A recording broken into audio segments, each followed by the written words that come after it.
Welcome to the Fantasy Champions Fantasy Football Podcast. Here's your host, Morgan Colby and Rick Lemon. I'm back. We're back. Welcome to Fantasy Champions Fantasy Football Podcast. My name is Morgan Colby. Rick is not with me today. He's visiting family. He will be back for the Thursday show. And then we'll do the starts and sits show together. And we'll end off this fantasy football season strong. Last week, obviously a tough week. Christmas. I spent, I think, 3 straight days shopping. So not very busy. But it was nice to enjoy a nice day with my family. And hopefully you enjoyed your Christmas as well. But today, you may be coming off a win to go to your fantasy championship. And you could be fighting for one of these, or maybe something a little bit smaller, maybe one of these, yeah. But you're going for your fantasy championship this week. The season has come to is coming to a conclusion at this point for fantasy football, and we started all the way back in January, I would say the second week of January, breaking down this season, talking about players that you should add, you shouldn't add, breaking down the draft, breaking down OTAs, training camp, breaking down, your drafts in August, breaking down seasonal decisions here. And it all comes down to this week where you have a chance to fight for the fantasy championship. I, in the home league, fell short. Diggs and Kincaid, man, I'll talk about them later, but you people are the worst. You're the worst. So I didn't make the home league championship, but I do have a championship in another league. I got to win that one. So it should be interesting. It should be fun. We are going to break down, or I'm going to break down this past week 16, and then we'll talk about some waiver wire ads for this week in your final week of the regular season. Next week's content, just to give you an update.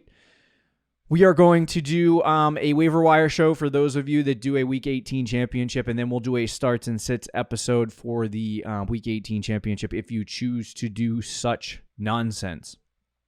But I doubt that will be the case for you guys because you're doing a Week 17 championship if you listen to the show. But we'll still do that content, and then starting in the first week of January the second week of January, after January 7th's football games, Rick and I will come back at you, break down the season for a couple of weeks, and then we'll jump into some really interesting off-season content, get you ready for the draft, get you ready for everything as we cruise towards Super Bowl 57, 8? I can't remember which one it was. But so anyway, a lot of stuff to get to in this fantasy championship week.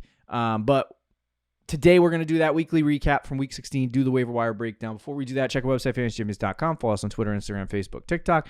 If you're listening on Apple Podcasts, Spotify, Stitcher, or any other podcasting platforms, please leave a review. Share this pod with your friends. If you're watching on YouTube, subscribe, click the bell for notifications, comment down below any questions you may have for us. All right, let's break down. I'm going to try to go fast today. I got stuff to do. This is the day after Christmas. For whatever reason, it's still busy. But let's talk about the QB booms, QB busts for the week, and actually the busts and the booms for all of the games. The first boom, though, at the quarterback position that we're going to talk about, Joe Flacco had 26.8 fantasy points. This supplants an interesting grouping of games for Joe Flacco, and it's interesting because he's kind of had like a resurgence. You know what I mean? I think somebody called it a Flacco-sance. Like a renaissance, but with Joe Flacco. And he kind of came in, wasn't on a team for most of the season, finally got a shot with the Browns when, all of their quarterbacks weren't playing well and Deshaun Watson went down. Started in Week 13. He had 17 fantasy points then, or around 15 fantasy. No, he had 17 fantasy points then. Then he had 21, 20, and then 28 this week versus Houston. I have him at 26.8 for regular scoring leagues. So he has been playing out of his mind for these 4 weeks, putting up almost 300 yards a game.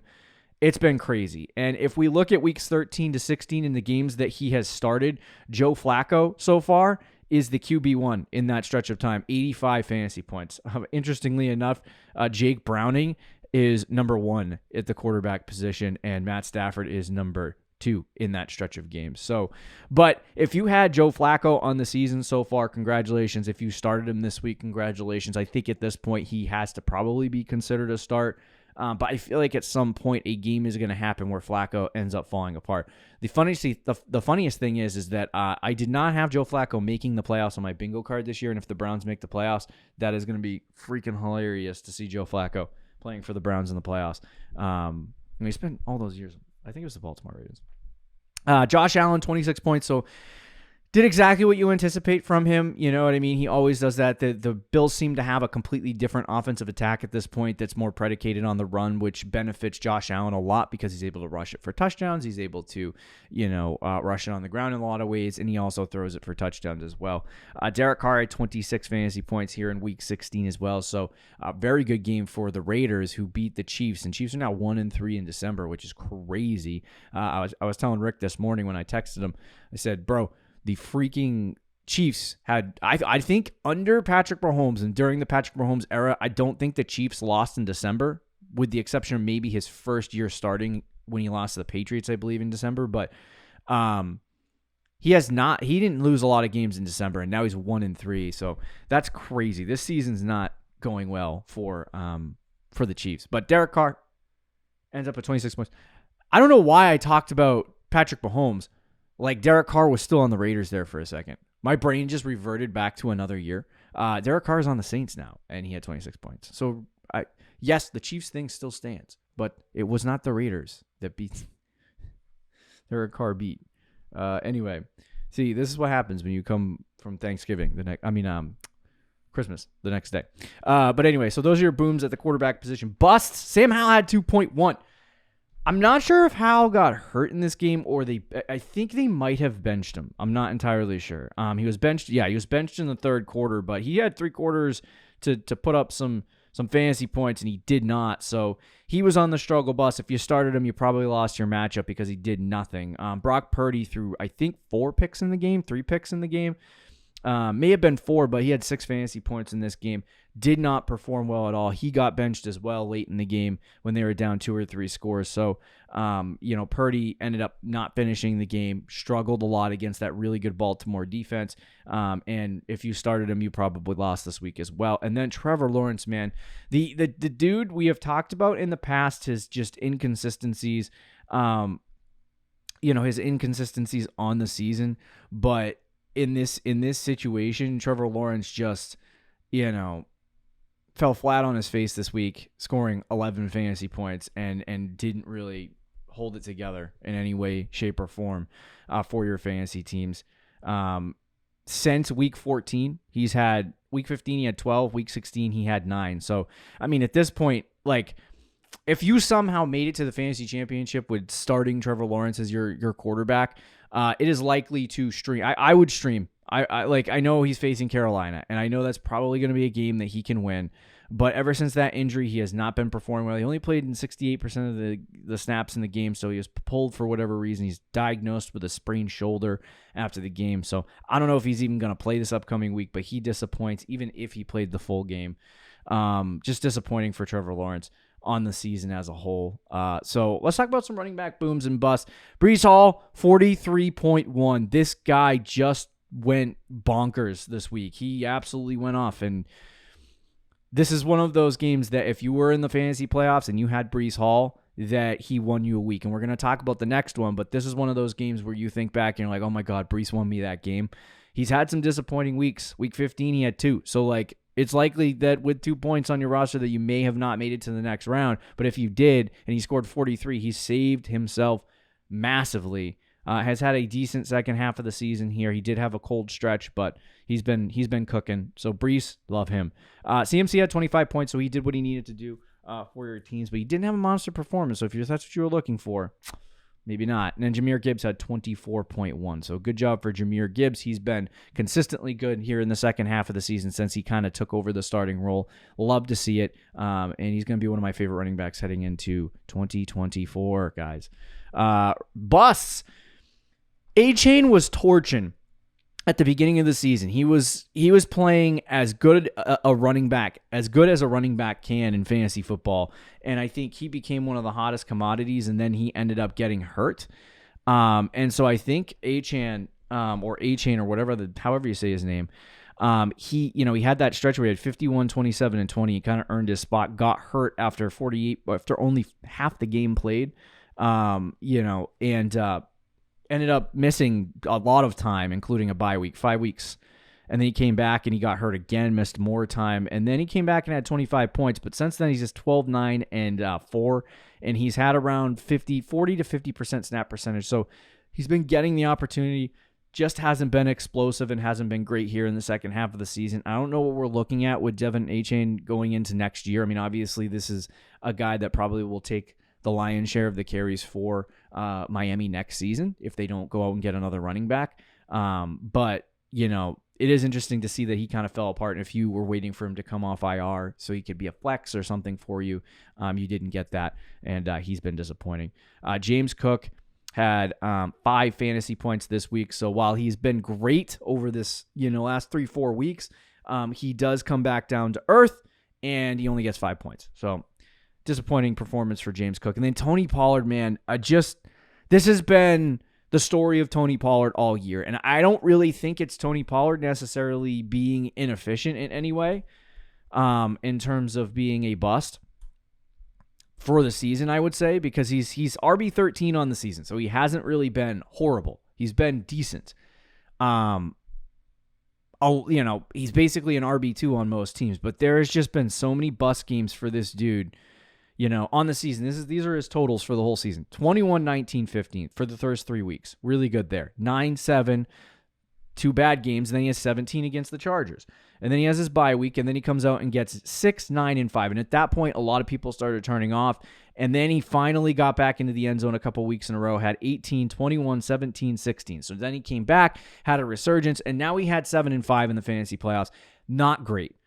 He did have Buffalo and Miami. You know what I mean? Miami, not a great run defense. Buffalo, a little bit better than they show. But it's just not great. And if you somehow survived and you're facing Detroit this week, then that's a decent matchup for you, I guess. But this is just one of those situations for Tony Pollard where it's like, he's a good running back. He has really good performances, but there's been a lot of weeks where his inconsistencies have shown, and he hasn't been consistently putting together good performance against tough matchups. He has a tough time putting up fantasy points. So, he's been just a disappointment, I think, for what people anticipated him being, but he's right around his ADP. So what else do you kind of expect for him? So Pollard, busts out for you this week. At the wide receiver position, some booms. We had 51 points from Amari Cooper. If anyone played Amari Cooper, I apologize. If I can't give you any fantasy advice for a guy named Amari Cooper going off, but he had 51 points in this game again for the Browns. And to me, that's something that you can't overcome in a game most times. So, I mean, if you played him, that's just the luck of the draw at this point. But there was a team in our home league that they lost to me last week because Amari Cooper did not have a great game, and he scored 180, I think it was 180 something fantasy points this week in the losers bracket because he had Amari Cooper. So, but Amari Cooper, 51 points. If you had him, congratulations. George Pickens had 35 fantasy points. This guy is turning into he kind of reminds me a little bit of just slightly of Mike Williams. And playstyle wise, maybe a little bit different, but I think the boom and bust fantasy football aspect of it is the same, where when Mike Williams started to come onto the scene a lot, he was having these massive explosion games where he'd score a ton of fantasy points, and it was good to have him in your flex, but there were going to be lean weeks.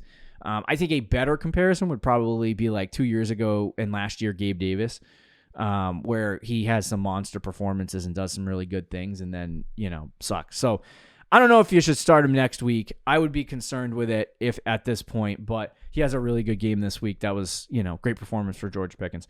And then Puka Nacua, 33 fantasy points. I think if I had to go on a limb and say that there was going to be a league winner, if Cooper has a good week next week, he could be a league winner. But Puka Nacua, definitely a league winner because he was a guy that was a waiver wire ad early in the season, and he basically became Cooper Kupp. He didn't take Cooper Kupp's job, but he became fantasy football-wise what Cooper Kupp had been on the Rams in the past. And if you were able just to pick that up off the waiver wire, that gave you a significant advantage. And I think in a lot of leagues that I'm in, the person that had Puka Nacua is most likely going to win the fantasy championship just because they have that kid. And if he goes out and has a monster week next week, with the Rams, then that could go. It just reaffirms that. Wide receiver busts. We had Cortland Sutton with 0. I believe he got hurt in the game, so that's why he had 0. But disappointing game from him. Jordan Addison 1.2. He also got hurt, but you probably started him. Disappointing game from him. And then Devontae Adams had 1.4. So if you were relying on Devontae Adams to get this far in the season with Aiden O'Connell and score fantasy points for you, like I don't know what you're asking for, but he's a decent wide receiver 2 or flex at this point. And if you were relying on him as a 1, that's not great news. Tight end booms, just to get him over with. George Kittle, 19.6, so he had a great game despite the 49ers losing and despite Brock Purdy not playing well. Kittle, great game. Chiga Kwankwu from the Titans, he had a monster game as well, 18 fantasy points. I think having Ryan Tannehill in there is a benefit because he loves to throw it to the tight end position.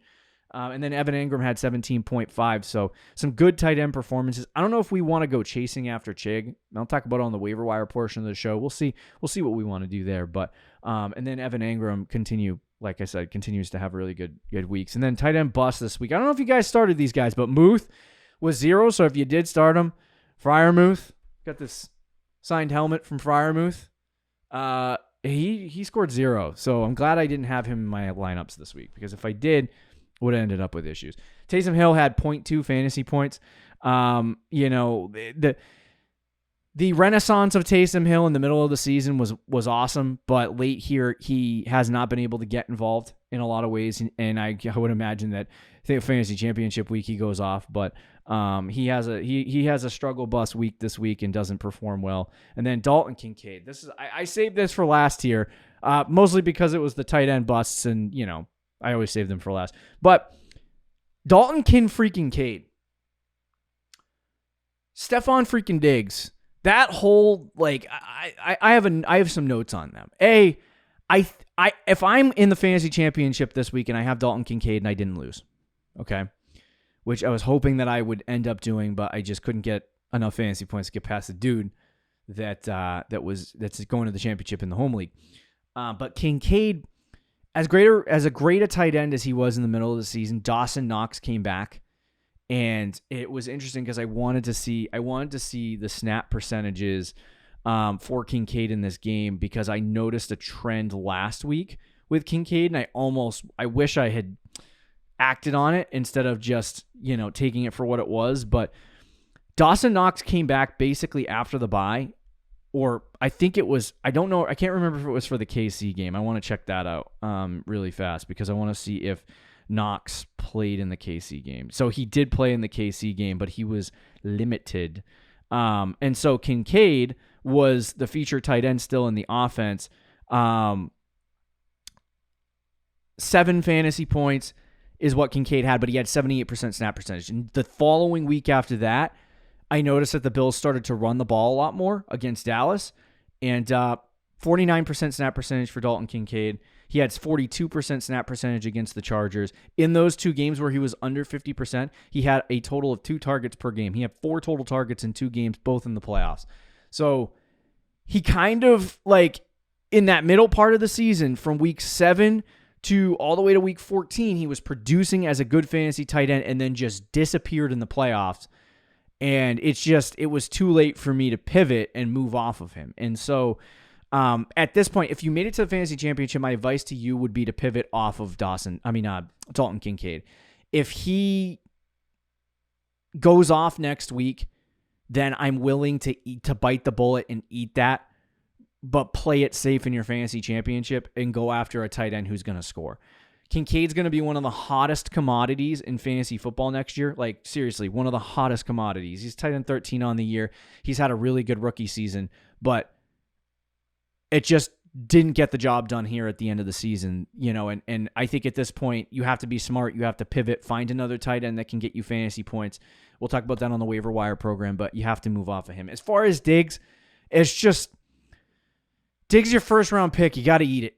You just got to eat it and go with it. And Diggs has been terrible 2 straight seasons now. Last year, I think he had like 1, 7, and 10 in the playoffs or something like that. This year, he also has a similar horrible playoff. Like, fantasy playoffs have not been beneficial for Stephon Diggs, and it's making me like, I don't want to react to the poor situations that are going on with Diggs, but it's hard when you're in the fantasy championship. You got to make decisions, and Diggs has not been good. Like, makes me want to freaking bench him. But anyway, so the Bills have not been producing a lot of fantasy production. Like the only guy that scored fantasy points this week that would probably be startable for the Bills was Josh Allen. So anyway, those are your booms and busts. Hopefully you got your way to the fantasy championship with some of these booms. Breece Hall, Amari Cooper. Hey, in the comments, I want screenshots. If you can upload pictures in the YouTube comments, which I don't know if you can do, I want screenshots of your rosters with freaking Amari Cooper and Breece Hall. 90 fantasy points, 95 fantasy points right there. So crazy. All right. As we usually do, we're gonna pop into the Sleeper app and talk about some trending players that are getting added in fantasy football redraft leagues, and talk about guys that you can add. At this point in the year, there's not a lot of guys that are available and out there. And because it's the last week of the season, you know, like you're likely just looking for maybe a streaming quarterback or a tight end that you can play, or maybe just one bottom end flex. But if you haven't made the proper decisions at this point for your team to get all the way to the end, obviously that's not great. But we are going to do one more here for the waiver wire for the boys to win the championship. So let's do it. At the quarterback position, there are a few guys that you can think about. Now, a bunch of people are adding Joe Flacco. He's rostered in 31% of leagues. End of season here, he plays the New York Jets. So this is going to be the toughest game for Joe Flacco on the schedule, and it makes me really nervous. I know he's been scoring great fantasy points. I know he's been a top 3 quarterback in fantasy football since week 13. I know all of that. He played the Rams, Jacksonville, Chicago, Houston. All 4 of those defenses aren't really daunting defenses. Some of them are good, but they're not daunting defenses that you can't beat. I have a hard time believing that Joe Flacco is going to go in this game and score a ton of fantasy points. And I think at some point he has to come down to earth, and this game against the Jets will probably be that game because their defense is so good. So I'm nervous about Flacco. You can pick him up. Nothing you got nothing to lose. You got nothing to lose picking up Joe Flacco. Just pick him up, put him on your roster, and you can make the decision later in the week. That's what I would do. But I would say there's probably a good shot that Joe Flacco will be on my sit list at the end of the week. So if you really don't have the roster space and you don't want to drop somebody for him, then you don't have to. But I'd rather have him on my team and keep him away from somebody else who could boom than go the other way. So let's play a little blocker and get Joe Flacco on our team. Okay, there's some other guys out here. You know, obviously Derek Carr had a big game, but he hasn't really been super duper fantasy relevant. But I wouldn't pick up Derek Carr. I don't think there's going to be super big efficient performances here at the end of the season. He does have Tampa Bay at the end of the year, so not a great situation for him. Outside of that, Russ would probably be a guy that I'd pick up as well. He had a pretty good, I think, a 23 fantasy point performance against New England. He had the Chargers in that game this week in Week 17, so I think that's a good matchup for Russ. I think he'll perform well in that game, and he could be a streaming option as well. Another guy that's out there is Baker Mayfield, who has had some really good performances here at the end of the season. He has New Orleans here coming up, so not a bad matchup. Baker's okay as well. So I would say if I had to choose, it would be Russ, Baker, Carr, and then Joe Flacco last. I have no interest in Mason Rudolph. He'll fall apart at some point. All right, that's the quarterbacks. Let's talk about the running backs. Like I said, the running back and wide receiver positions probably aren't going to give you much. Just because, going into the fantasy championship, your roster is probably already set. You probably already have guys on your bench, and there's not really a lot of opportunities here. But for me, Khalil Herbert had 19 points this week, so if you want to take a shot on him, you can. The other guy, 23% rostered, is Zamir White. He's had 2 really good weeks in a row. I don't know if Josh Jacobs has been involved in the game, so I'm going to pull that up really fast. Josh Jacobs, he did play in the game against Minnesota, but he did not play the last 2 weeks. I don't know if he is going to play this week. If he doesn't, then Zamir White becomes a really good play at one of your flex spots, I think. If he does end up playing, then you're in kind of a tough situation. But Zamir White, definitely one of those circumstances where, I think he's one of my favorite ads at the running back position this week. But outside of that, nobody really available for me that I want to roster going into the end of the season here. Wide receivers, it's a dumpster fire. It's a Mario Douglas maybe. Bailey Zappi's been looking a little bit better. The Patriots offense has looked okay. He's still getting targeted a lot. Douglas has. So, he might go up against Buffalo and get a 12 to 15 point game. I'd roster him if you want to. He's only rostered in 32% of leagues. Romeo Doubs, another guy, he had a big week this past week, 4 catches, 79 yards and a tutty, but didn't perform well. He hasn't performed well the last couple weeks, so that's a big risk against Minnesota. But I'd pick him up just as a blocker. And then outside of that, I don't see a lot of guys at the wide receiver position that I want to add. Obviously, this time of year, you should have your running backs and wide receivers set. Finally, let's talk about the tight ends. You 1,000% should go out and grab Chigga-Quonkwu. I know it's been tough on the season, and he hasn't had a lot of really good performances. But at this point, if you need a tight end, he's had 6, 6, 3, and 6 the last 4 weeks in terms of the target share that he has gotten. He this past week had 18 fantasy points. I don't know when Will Levis is going to get back, and it seems that when Ryan Tannehill is in, he throws it to the tight end position. This could be beneficial in a breakout game for Chig, and I'd rather if you don't have a tight end, I'd rather take the shot on Chigga-Quonkwu than take the risk on anything else. So I would say at this point for Chig, get him on your roster and roster him. 30% rostered, so he's definitely available in your leagues. There were some injuries for the tight end position for the Packers. Earlier in the season, they had another rookie tight end that was coming on, and now Tucker Kraft is starting to come on. He had 10, 15, 10. So if you desperately need a tight end and a deeper play, him against Minnesota, not a horrible option. But outside of that, I don't see too many options that you could go with. Hunter Henry did miss time this week. If this is a risky play, but the last 2 weeks with Bailey Zappi starting since he got a little bit more comfortable after that Chargers game, he has had 19 and 19. So if you want to go grab Hunter Henry if he starts in week 17 against Buffalo, I think this is a good opportunity to do it. Because as the Patriots start having more of the ability to push the sidelines, it opens up the middle of the field a little bit, and that gives Hunter Henry an out to maybe catch a touchdown or do some things. He was out this past week, like I said, so he's probably available. I'd pick him up and see if you can start him in place of Kincaid or somebody like that. It's a risk play, but I think it's worth it. Outside of that, there's no one else available at any of these positions that I realistically want. So that'll conclude the waiver wire portion of this show, and that'll conclude the show for this episode. Like I said, Rick is going to be back with us to talk about the Thursday night football game, last one of the season. We make our final picks. Rick already won that by a mile, and then we have starts and sits on Thursday. So be sure to check those episodes out. Leave a comment down below. Thanks for listening, guys. Peace out. Thank you for listening to the Fantasy Champions Podcast. Make sure you subscribe on iTunes and YouTube, and follow us on Twitter @TheFFChamps.